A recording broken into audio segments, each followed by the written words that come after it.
মুখ্যমন্ত্রীকে হত্যার কথা হচ্ছে, সেই হত্যা করাতে তাকে কে লাগিয়েছে, সেই যে ধরা পড়েছে, এখন তার সঙ্গে কে কে যুক্ত আছেন, তার অধীনে কারা কাজ করেন বা তিনি কার অধীনে কাজ করেন, এগুলো জানা যায়। তিনি নিজের নিরাপত্তা সম্পর্কে যাতে সচেতন থাকে এবং যারা নিরাপত্তা রক্ষে আছেন তাদের কথা যেন উনি শোনে। যিনি পদে থাকেন তার শত্রু নিজের দলের মধ্যেও থাকে, অন্য দলের মধ্যেও থাকে। কোনোভাবেই যাকে তারা টার্গেট করছেন তার কাছে যারা টার্গেট করছে তারা যাতে পৌঁছতে না পান সে ব্যবস্থা। যেখানে কাঁটাতারের বেড়া আছে তার উপরে তক্তা লাগিয়ে দিয়ে এদিকে গরুকে তুলছেন, ওদিকে নামিয়ে দিচ্ছেন। তো ওখানে একটা মানুষকে তুলে নামিয়ে দিতে কি অসুবিধা? কোনো জঙ্গি কাঁটাতারে বেড়া দিচ্ছে বলে এদেশে আর ঢুকতেই পারবে না আমি মনে করি।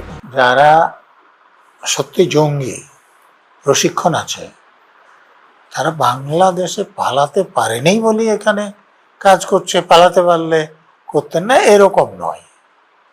এখন একজন ব্যক্তিকে গ্রেপ্তার করা হয়েছে, তার বিরুদ্ধে অভিযোগ যে তিনি আমাদের দেশের বাইরে জঙ্গি সংগঠনের সঙ্গে তার যোগ আছে এবং তিনি এখানে যে আমাদের রাজ্যের মুখ্যমন্ত্রীকে হত্যা করার ষড়যন্ত্রে লিপ্ত ছিল, এটা তার বিরুদ্ধে অভিযোগ। এবং এটা আপনি যেমন জিজ্ঞেস করছেন অন্যান্য টিভি চ্যানেলগুলিতে আমি এই খবরটা দেখেছি। এখন তদন্ত এগুলে আমরা জানতে পারবো যে তিনি কার হয়ে কাজ করছিলেন, কার নির্দেশে কাজ করছিলেন। তার এই যে মুখ্যমন্ত্রীকে হত্যার কথা হচ্ছে, সেই হত্যা করাতে তাকে কে লাগিয়েছিলেন, সেটা তার দলের কোনো লোক, এই রাজ্যের কোনো লোক, না রাজ্যের বাইরের কোনো লোক। তো সেইগুলো সামনে আসলে তাহলে তাদেরকে ধরা এবং তাদের বিরুদ্ধে ব্যবস্থা নেওয়া সুবিধা। এসটিএফ বলে নয়, যে কোনো পুলিশের লোকেরা যদি কারো গতিবিধি দেখে সন্দেহজনক মনে হয় তাহলে তো প্রথমে কিছু খবর জোগাড় করে এবং তাতে তারা যদি সন্তুষ্ট হন যে এ কোনো অপরাধ বা অপরাধ করার ষড়যন্ত্রে যুক্ত আছেন তাহলে তাকে ধরেন এবং তার কাছ থেকে যে জিনিসপত্র পাওয়া যায় সেগুলো পরীক্ষা করেন, তাকে জিজ্ঞাসাবাদ করেন এবং তারপরে তিনি কার হয়ে কাজ করছেন, কে তাকে প্রশিক্ষণ দিয়েছেন এবং কেন দিয়েছেন, এগুলো সব জানা যায়। তো এই যে ধরা পড়েছে, এখন তার সঙ্গে কে কে যুক্ত আছেন, তার অধীনে কারা কাজ করেন বা তিনি কার অধীনে কাজ করেন, এগুলো জানা যাবে আস্তে আস্তে। আচ্ছা, আপনি কি মনে করছেন ইন্দিরা গান্ধীর কোনো সিকিউরিটি ছিল না? তো সিকিউরিটির লোকরাই তো তাকে হত্যা করেছিল। রাজীব গান্ধীর কোনো সিকিউরিটি ছিল না, তাকে কিন্তু সিকিউরিটির লোকেরাও হত্যা করেন, আমি দুটি উদাহরণ ইচ্ছা করে দিয়েছি। অতএব অসম্ভব বলে কোনো কথা নেই। নেপোলিয়ন তো বলেছিলেন না যে আমার ডিকশনারিতে অসম্ভব বলে কোনো শব্দ নেই। তো যারা যে কাজ করেন সেটা যদি করতে চান তাহলে সম্ভব, অনেক কিছু সম্ভব যেটা আমরা আপাত দৃষ্টিতে মনে হয় অসম্ভব। না, রাজীব গান্ধীর ক্ষেত্রে যে শস্যের মধ্যে ভর্তা নয়, ইন্দিরা গান্ধীর ক্ষেত্রে সেটা বলতে পারেন। এবং আপনারা জানেন যে ইন্দিরা গান্ধীকে পরামর্শ দেওয়া হয়েছিল যে যারা সিকিউরিটি গার্ড আছে, যথেষ্ট ধর্মীয় কারণ ছিল, যে আপনারা জানেন যে স্বর্ণ মন্দিরের অভিযানের পর, কিন্তু নীতিগত কারণে তিনি পরিবর্তন করেননি। এটা আমার ব্যক্তিগত অভিজ্ঞতাও আছে। আমার তো শিলিগুড়িতে পোস্টিং ছিল এবং তখন জিএনএলএফ আন্দোলন চলাতে আমাকে দার্জিলিংয়ে, কালিম্পংয়েও কিছুদিন গিয়ে থাকতে হয়েছিল, দার্জিলিংয়ে যেতে হতো। তো আমার যিনি ড্রাইভার ছিলেন তিনি যারা আন্দোলন করছিলেন সেই সম্প্রদায়ের লোক। তা আমাকেও বলা হয়েছিল যে তার পরিবর্তন করা হোক। আমি বলছি আমিও তাকে পরিবর্তন করতে পারিনি এই কারণে যে তার চাল চলনে আমি কিছু আপত্তি দেখিনি।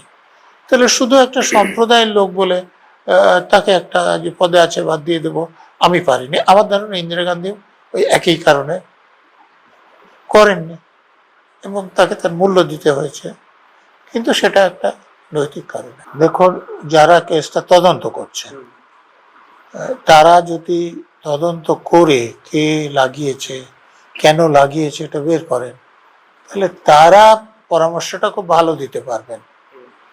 তবে এটুকু নিঃসন্দেহে বলা যায় যে তিনি নিজের নিরাপত্তা সম্পর্কে যাতে সচেতন থাকে এবং যারা নিরাপত্তা রক্ষী আছেন তাদের কথা যেন উনি শোনেন। যেমন রাজীব গান্ধীর ক্ষেত্রে কি হয়েছিল, ওনাকে আমি নিজেও দেখেছি ডিউটি করে, যখন নর্থ বেঙ্গলে এসেছিলেন, আমি বাঁকুড়াতে অ্যাডিশনাল এসেছিলেন, আমাকে পাঠানো হয়েছিল ডিউটিতে, এবং আমার তখন একটা সুযোগ হয়েছিল যে উনি খুব সাধারণভাবে কথা বলতেন। তো আমি যেখানে ডিউটিতে ছিলাম, ওনার যেখানে একটু খাওয়া এবং জল খাওয়ার কথা, তো সেখানে উনি আমার সঙ্গে কথা বলছিলেন।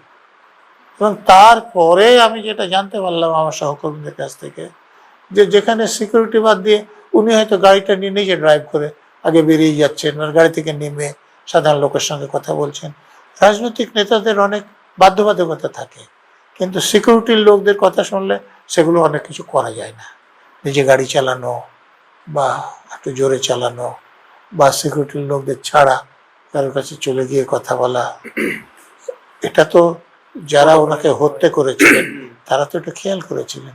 এবং সেই জন্যেই যে যিনি হত্যা করেছিলেন তিনি তো ওনার পায়ে হাত দিয়ে নমস্কার করার পর তারপরে ওনাকে হত্যা করেছিলেন।